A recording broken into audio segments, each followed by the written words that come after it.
Welcome to Cardboard and Plastic. Today's video, I'm going to be talking about why you should avoid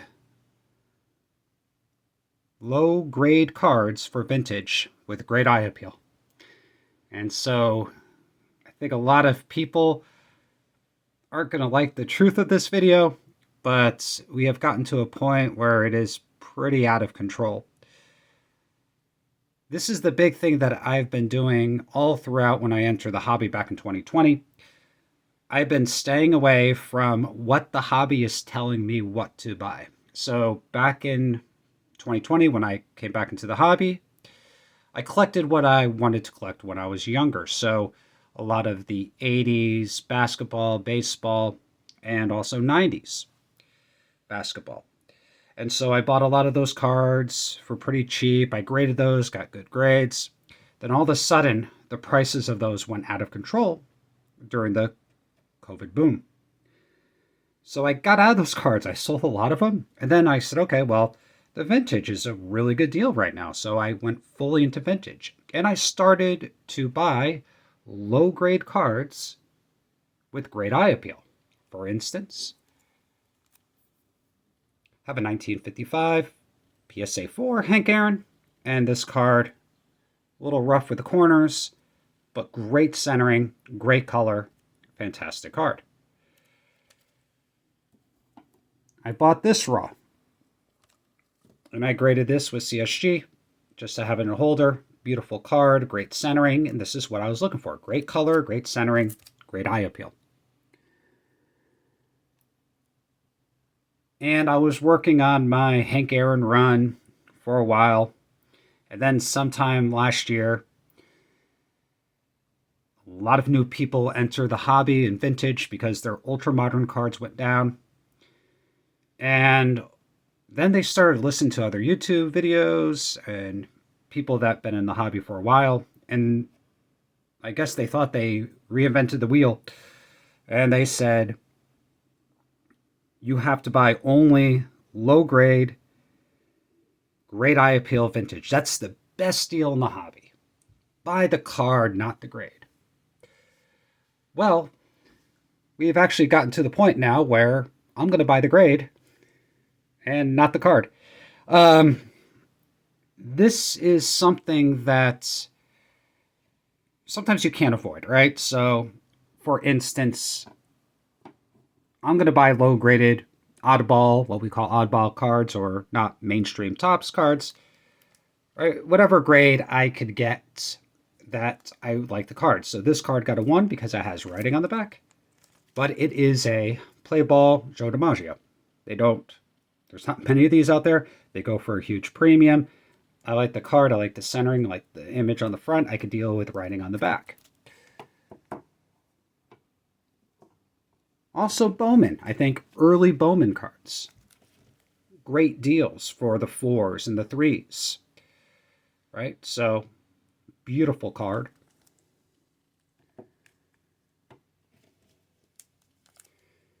Again, the early Bowman, great centering, great image for this card. I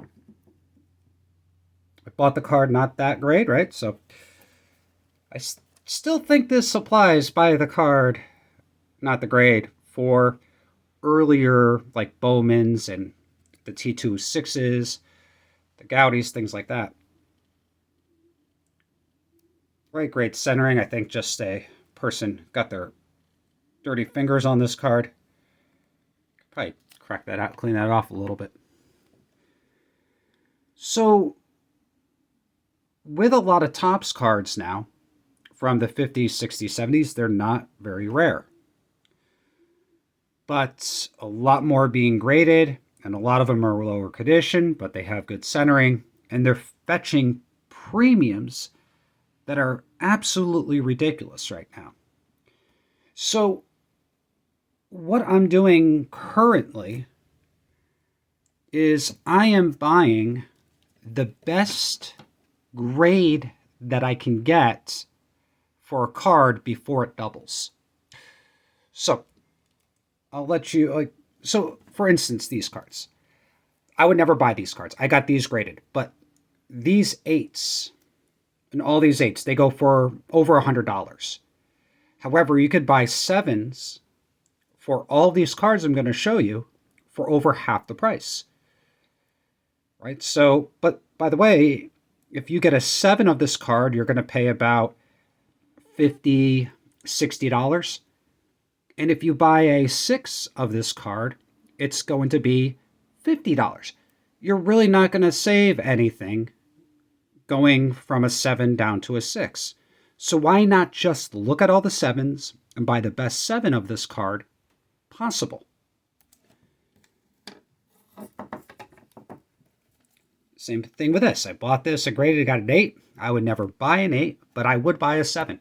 But I wouldn't buy a 6. Same thing with this Gary Carter.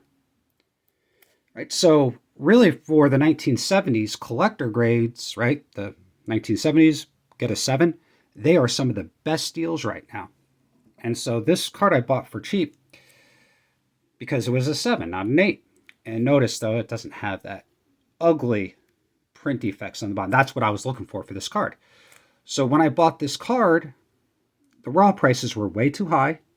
The 8s were way too high. So I was looking for a 7 that didn't have a print defect and decent centering. Right? So I'm looking for the grade first now. So a couple of cards here that I bought recently or traded for. Actually, this one I'll show you first. I traded for this one. I don't really care about how perfect this card is. This is a short print, high number. Nolan Ryan, 1970. And I traded for this card with a modern card, and the person just really wanted that modern card and said, yep, here, you can take this one, which was worth a lot more. So thank you very much. And this card will eventually get slabbed for me. So I'll send that probably to, I don't know, might start using PSA again if they actually can grade vintage on time. Or SGC if they come down like half the price. They're way too much. I'm not going to pay over $20 to grade a card. So this is a card that I bought recently. And I was looking at maybe buying a high, like a 4, right? That had great eye appeal. But then I was kind of looking at the 5s, and the 5s were the same exact price as the 4s. So all I did is I said, okay, I'm just going to look for a 5 in the $40 to $50 range. And I'm going to buy the best 5 I possibly can. And so this is what I'm doing right now with my Hall of Fame collection and other cards. I'm picking the number, and then I'm buying the best card from that number.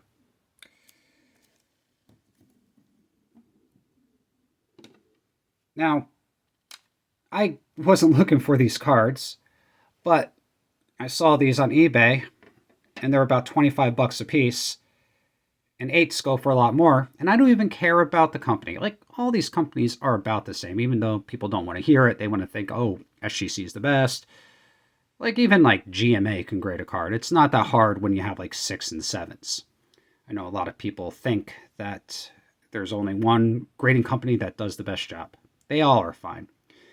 Even companies like HGA, I got their cards before in slabs. These things would cross over well to any brand. Maybe it gets a 6 to an 8, right? That plus or minus 1 grade.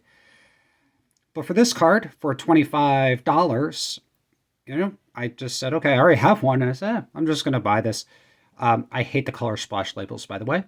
But this is something, right, that with this card, if you get it in a 7 grade, you can get it for like $30 to $40.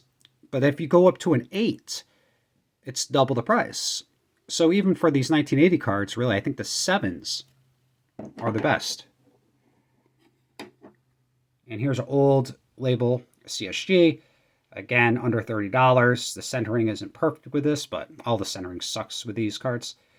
But again, under $30, you get an 8, it doubles in price.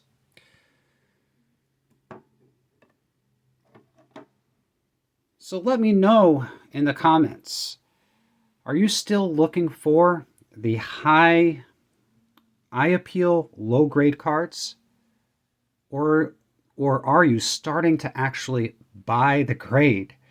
And I think buying the grade right now is a really smart thing to do, with everybody pushing, just looking for eye appeal for the cards. It's a category that not a lot of people are looking at. They're not looking at the 5s, 6s, and 7s from vintage.